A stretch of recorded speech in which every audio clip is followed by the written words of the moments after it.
Assalamualaikum warahmatullahi wabarakatuh. Perkenalkan, saya Yola Dwi Aryani dengan NIM 2441104021145 kelas 2 PAIC. Di sini saya akan menjelaskan tentang materi Daulah Umayyah dengan proyek tugas saya, yaitu buku ajar materi Daulah Umayyah untuk memenuhi tugas mata kuliah SKID Madrasah. Yang pertama ada tujuan pembelajaran. Jadi ada 6 tujuan pembelajaran, yaitu yang pertama, siswa dapat memahami sejarah berdirinya Daulah Umayyah. 2. Siswa dapat menyebutkan khalifah-khalifah dalam Daulah Umayyah. 3. Siswa dapat memahami kondisi sosial masyarakat dan politik sistem pemerintahan dalam Daulah Umayyah. 4. Siswa dapat memahami sikap teladan Khalifah Umar bin Abdul Aziz.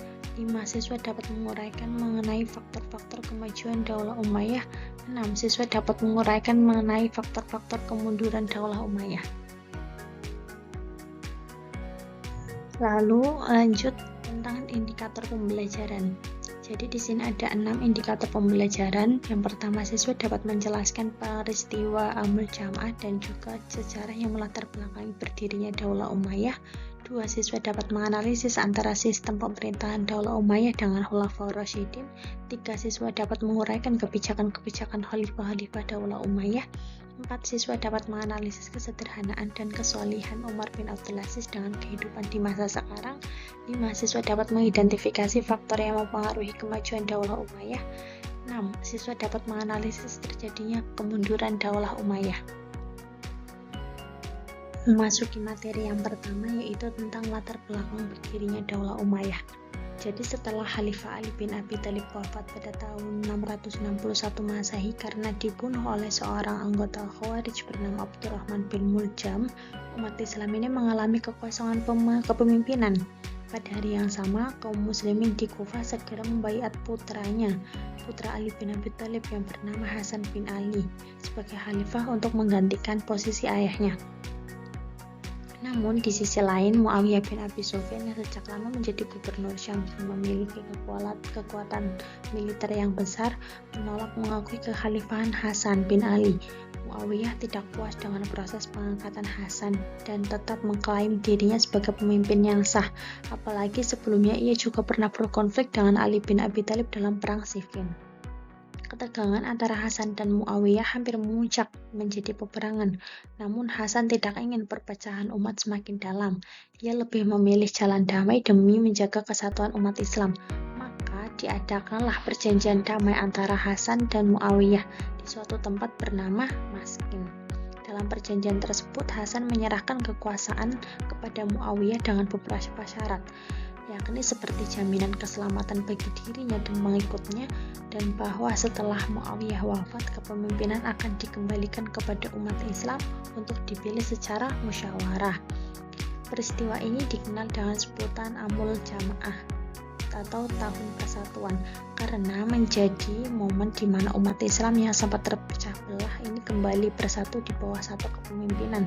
Namun seiring berjalannya waktu, Muawiyah kemudian mengubah sistem pemerintahan menjadi kerajaan turun-temurun dan mengangkat putranya yaitu Yazid sebagai penerusnya. Inilah awal mula berdirinya dinasti Umayyah sebagai sistem kekhalifahan baru yang tidak lagi berbasis pada musyawarah tetapi pada monarki atau turun-temurun. Berikut daftar nama Khalifah Daulah Umayyah, ada 14 yang memimpin selama kurang lebih 90 tahun. Yang pertama ada Muawiyah bin Abi Sufyan, yang kedua Yazid bin Muawiyah, 3 Muawiyah bin Yazid, 4 Marwan bin Al-Hakam, 5 Abdul Malik bin Marwan, 6 Al-Walid bin Abdul Malik, 7 Sulaiman bin Abdul Malik, 8 Umar bin Abdul Aziz, 9 Malik, 10 Hisham bin Abdul Malik, 11 Walid bin Yazid, 12 Yazid bin Walid, 13 Ibrahim bin Malik, 14 Marwan bin Muhammad. Lalu masuk pada masa pemerintahan Bani Umayyah ini, kekuasaan Islam meluas secara signifikan, membentang dari wilayah Sind di Asia Selatan hingga Spanyol di Eropa Barat. Muawiyah bin Abi Sufyan sebagai pendiri dinasti ini memainkan peran penting dalam memperkuat ekspansi, khususnya di bidang militer. Pasukan Islam ini belajar dari taktik militer Romawi dan menggabungkannya dengan strategi pertahanan sendiri, seperti pembangunan benteng, parit, serta tenda militer yang efisien. Pusat-pusat militer seperti Kufah dan Basrah menjadi basis pertahanan penting di wilayah timur. Struktur pasukan dibagi menjadi barisan depan dan belakang dengan 5 lapis pertahanan. Pada masa ini, sistem wajib militer Nidamun Tajnidil Ijbari diperlakukan, menggantikan sistem sukarelawan seperti di masa Khulafaur Rasyidin. Muawiyah juga membentuk 3 angkatan utama, yaitu ada darat, laut, dan juga kepolisian yang semuanya digaji tinggi dan sangat loyal. Untuk mendukung komunikasi dan pengamanan wilayah, ia menciptakan sistem dinas pos yang memungkinkan informasi cepat tersebar ke seluruh kekhalifahan. Inovasi-inovasi ini menjadikan pemerintahan Bani Umayyah itu kuat dan sulit untuk digoyahkan. Sistem kekuasaan beralih ke tangan Muawiyah bin Abu Sufyan. Sistem pemerintahan Islam berubah dari khilafah yang dipilih secara musyawarah menjadi monarki turun-temurun. Muawiyah meniru model pemerintahan Bizantium dan membentuk birokrasi yang rapi, termasuk mendirikan Departemen Pencatatan atau Diwan Al-Hakam, Pos Diwan Al-Barid, serta memisahkan antara urusan keuangan dan administrasi pemerintahan. Ia menunjuk gubernur untuk setiap provinsi dan petugas khusus pajak atau Sahib al-Kharaj. Muawiyah juga memperkenalkan penggunaan stempel resmi sebagai tanda autentikasi dokumen negara. Pemerintah dinasti Umayyah mencapai puncak reformasi birokrasi pada masa Umar bin Abdul Aziz yang dikenal dengan sikap adil dan sederhana. Ia menghapus pajak yang memberatkan, mengembalikan tanah rakyat, dan memperkuat pengelolaan zakat serta baitul mal. Ia juga mengangkat pejabat yang berintegritas tinggi dan menegakkan transparansi. Di masa Hisham bin Abdul Malik juga kekhalifahan mengalami puncak kekuasaan militer dan ekspansi wilayah, serta berkembang dalam ilmu pengetahuan dan juga infrastruktur. Namun, setelah kematiannya, kekuatan Umayyah ini mulai melemah dan akhirnya runtuh pada tahun 750 Masehi. Pada masa Daulah Umayyah, perekonomian mengalami kemajuan signifikan, terutama setelah Khalifah Abdul Malik ini mencetak mata uang sendiri pada tahun 693 Masehi di Damaskus, menggantikan dinar Romawi dan juga dirham Persia. Kebijakan ini memperkuat sistem keuangan dan meningkatkan persatuan umat Islam. Stabilitas politik dan keamanan yang terjaga turut mendukung kelancaran perdagangan dan pertumbuhan ekonomi. Sebagai contoh, pendapatan pajak dari wilayah Syam mencapai lebih dari 1 juta dinar per tahun. Masa pemerintahan Umar bin Abdul Aziz juga menunjukkan kemampuan ekonomi, ditandai dengan berkurangnya kemiskinan dan penerapan aturan adil dalam perdagangan seperti standar timbangan. Namun secara sosial politik, sistem pemerintahan berubah dari musyawarah menjadi monarki turun-temurun sejak naiknya Muawiyah bin Abi Sufyan. Kekuasaan politik dipisahkan dari agama. Ulama mengurus urusan agama, sementara kekhalifahan menangani pemerintahan dari pusat di Damaskus. Gaya pemimpinan ini pun menjadi otoriter. Banyak khalifah menyalahgunakan kekuasaan, termasuk pengelolaan baitul mal. Dana publik sering digunakan untuk kepentingan keluarga istana dan sehingga fungsi sosial baitul mal ini sebagai lembaga kesejahteraan umat menjadi tidak optimal. Lalu masuk pada masa kejayaan Daulah Umayyah, militer, pemerintahan, sosial, budaya, dan juga ilmu pengetahuan. Yang pertama ada masa ekonomi. Kebijakan ekonomi yang adil diterapkan terutama oleh Khalifah Umar bin Abdul Aziz. Ia membuat undang-undang terkait perdagangan dan tarif demi mengurangi ketimpangan dan memastikan keadilan ekonomi. Pertumbuhan ekonomi meningkat pesat, didukung stabilitas dan kebijakan fiskal yang teratur. Yang kedua ada militer dan ekspansi wilayah. Dinasti Umayyah mencapai perluasan wilayah hampir setara dengan Kekaisaran Alexander Agung. Menurut Ahmad Syalabi, mereka melawan serangan Romawi dan berusaha merebut Konstantinopel, menaklukkan wilayah Afrika Utara hingga membuka jalan ke Spanyol, dan memperluas wilayah ke Asia Tengah hingga ke benua India. Yang ketiga ada politik dan pemerintahan.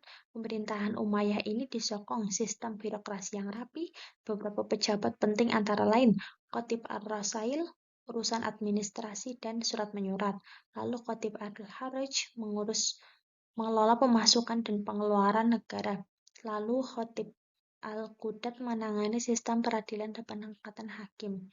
Lalu ada masa keemasan dalam bidang sosial budaya dan ilmu pengetahuan.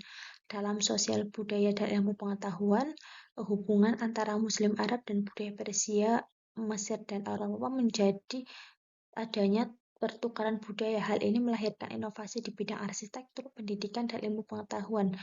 Lalu ada dalam ilmu pengetahuan itu ada ilmu kedokteran, berkembangnya rumah sakit di Kufa dan munculnya tokoh seperti Harith bin Kalada. Lalu ada filsafat dan logika, tokoh seperti Al-Kindi memperkenalkan filsafat Yunani ke dalam dunia Islam. Lalu ada pendidikan dan perpustakaan, madrasah dan perpustakaan didirikan di berbagai kota, menjadikan pusat-pusat ilmu pengetahuan menjadi berkembang pesat. Masa kemunduran dinasti Umayyah. Dinasti Umayyah itu meskipun sempat mencapai puncak kejayaan, akhirnya mengalami kemunduran yang menyebabkan keruntuhannya pada tahun 750 Masehi. Ada dua faktor utama penyebab kemunduran ini, yaitu faktor internal dan juga ada faktor eksternal. Yang pertama ada faktor internal. Nomor satu, kepemimpinan absolut. Banyak Khalifah Umayyah bersikap otoriter, menolak kompromi dan dialog. Sikap ini memperparah konflik internal seperti tragedi Karbala yang menjadi simbol ketidakadilan politik. Dua, ada gaya hidup istana yang elit. Para khalifah hidup mewah dan terpisah dari rakyat. Hal ini menciptakan jurang sosial, menyebabkan krisis moral, dan membuat rakyat kehilangan simpatinya. Ketika ada penyalahgunaan Baitul Mal, dan negara atau Baitul Mal yang seharusnya untuk kesejahteraan umat sering digunakan untuk kepentingan pribadi dan juga kemewahan istana. Lalu ada faktor eksternal. Yang pertama ada pemberontakan di berbagai wilayah. Rakyat dan daerah-daerah seperti Irak dan Hijaz ini melakukan pemberontakan terus-menerus. Penindakan terhadap mereka menguras sumber daya dan keuangan khalifahan. Lalu yang kedua ada oposisi dari tokoh agama. Banyak ulama dan tokoh agama menganggap kebijakan penguasa tidak sesuai dengan syariat. Mereka kemudian menentang kekuasaan Umayyah secara terbuka atau diam-diam. Lalu yang terakhir ada gerakan Syiah atau Khawarij. Syiah menentang Umayyah karena dianggap merampas hak Ahlul Bait keluarga Nabi. Lalu ada Khawarij juga menolak legitimasi Umayyah dan memberontak di Kufah dan Madinah. Akhir kekuasaan pada tahun 750 Masehi, dinasti Abbasiyah berhasil menggulingkan dinasti Umayyah dengan bantuan Abu Muslim al-Khurasani. Marwan bin Muhammad selaku khalifah terakhir dari dinasti Umayyah ini akhirnya terbunuh di Mesir, menandai berakhirnya kekuasaan Umayyah di Timur Tengah. Lalu memasuki contoh soal, di sini ada 3 soal. Ada 2 soal untuk pilihan ganda dan 1 soal untuk isai. Yang pertama ada soal untuk pilihan ganda. Nomor 1, sistem pemerintahan yang diterapkan Muawiyah bin Abu Sufyan adalah sistem titik-titik atau kerajaan turun-temurun. Jadi ada pilihannya ada 4, ada demokrasi, monarki, republik, dan monopoli. 4 adalah monarki. Monarki adalah sistem turun-temurun. Yang nomor 2 ada peristiwa penyerahan tahta kekhalifahan kaum muslimin kepada Muawiyah bin Abu Sufyan dari Hasan bin Ali yang juga sebagai simbol penyatuan umat Islam dinamakan Amul Jamaah. Lalu jelaskan perbedaan sistem pemerintahan yang dijalankan oleh Daulah Umayyah dengan pemerintahan pada masa Khulafaur Rasyidin.